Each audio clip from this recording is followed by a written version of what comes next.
Welcome to English with GPT. Today, we're talking about irregular plurals. Irregular plurals are nouns that don't follow the regular rule of adding s or es to form the plural. Instead, they change their form completely. Here are some examples.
Learning these can be tricky, but practice makes perfect.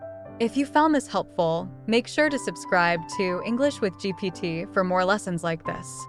See you next time.